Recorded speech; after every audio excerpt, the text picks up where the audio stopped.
Prior to making a beeline for my neighborhood local community college for classes, I like to wake up at around 5 a.m. for a lively morning run. It helps clear my head and certainly helps wake me up so I can concentrate in class. When I first started doing this, it was a huge problem, but over time I grew accustomed to it, and it's now a part of my day. However, as time went on, I found myself becoming quite uncomfortable.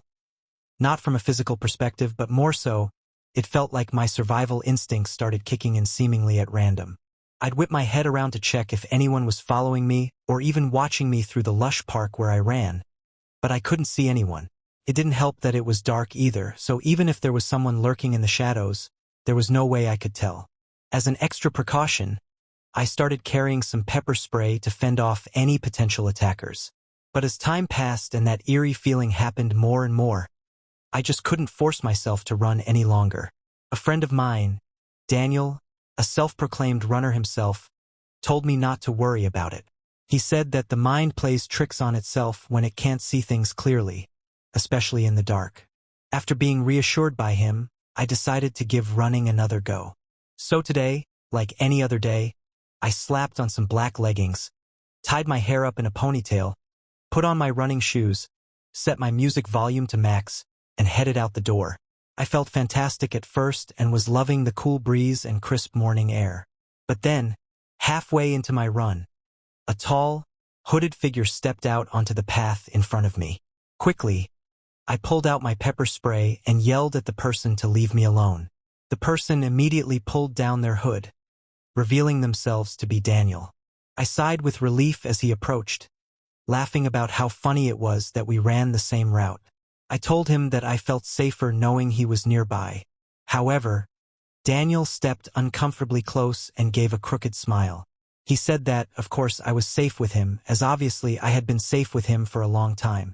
The realization of what he meant quickly hit me as his hands crept around my waist.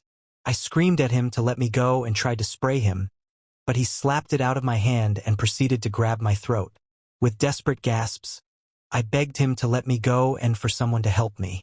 He yelled at me and tightened his grip, asking why I wasn't grateful for his full attention over the past few weeks. I was shocked at the complete personality change from the once gentle friend I knew. Soon, I started to lose strength and fade out, but just before passing out, I could hear the sounds of dogs barking and an older man shouting for Daniel to let me go. In a panic, Daniel released me and ran back into the woods. I gasped for air before breaking down in tears as the man escorted me out of the park and took me straight to the police station. Despite my fears and hesitation, I told them everything I knew about Daniel or what I thought I knew and what he had done to me. They immediately sent out a patrol car and reassured me that everything would be all right. The next day, I heard that Daniel never showed up to class. He had been arrested a few hours after I left the police station and had confessed to everything with a sickening amount of arrogance. He was recorded saying, "She needed me. Only I could protect her. Who knows what could have been hiding in those woods." It took me some time to feel comfortable going back to school, and even then, my trust in people was never the same again. I guess even the ones you were close to can snap just like that at any time.